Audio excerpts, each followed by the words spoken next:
the Minister briefly touched on a very important aspect, and that is the fact that regulations is one of the biggest problems facing the communication environment. One example is mobile networks and the effect that load shedding has on our mobile networks and the profitability, but also the sustainability of those companies. House Chairperson, the problem is that there's regulations out there that's making it impossible for those mobile networks to comply and to actually survive. The state of disaster was intended to actually do something about that, but nothing was done. The regulations was published when the state of disaster ended. And it is extremely important that the Department of Communication intervenes and does something about this, because people without connectivity is in a very dangerous and a very detrimental situation with regards to actual economic development and taking this country forward. We can't talk about data affordability whilst load shedding has that effect, and whilst it actually makes it impossible for mobile networks to operate. You know, there's regulations not only with ICASA, but also with other departments.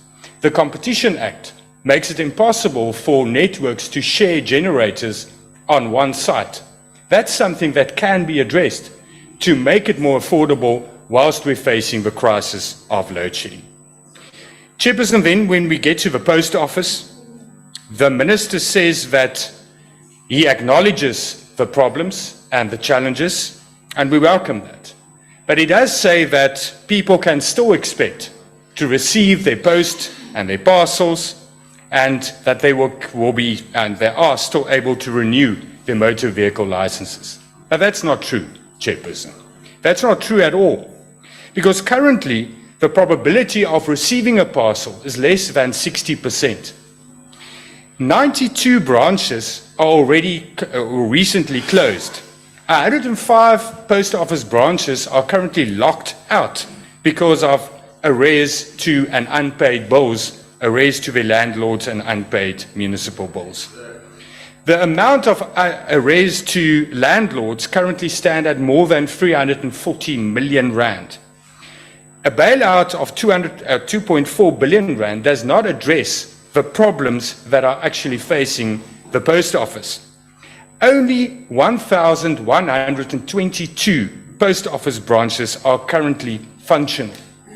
But what the Minister did not mention at all is the fact that a lot of SASSA beneficiaries can't receive their SASSA grants. One example, and the Minister is from the Eastern Cape. The post office in Patterson closed down. An EPWP worker or a SASSA pensioner must travel at the cost of more than 100 rand to Addo to receive a grant of 800 rand or an EPWP stipend of 850 rand. He must spend 100 rand. Then he gets to Addo and the post office is closed due to systems that's down or electricity that's not paid or cash that's not there. And then the person must spend another 120 rand to get to Alexandra. How is that fair to the people out there?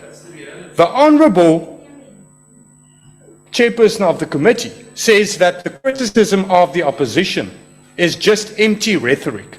Go and tell that to the SASSA beneficiaries out there that's not getting their SASSA grants, that can't renew their SASSA or Post Bank cards due to post office that's closed or just not functioning. That should be addressed. And it's not criticism, it's the reality out there. And that should also be acknowledged. The delay in appointing the SABC board further created instability at the public broadcaster. And the Minister must maybe explain to this Parliament why the executive, why the President delayed the appointment of the board. Because that was unacceptable after this Parliament unanimously supported the board members.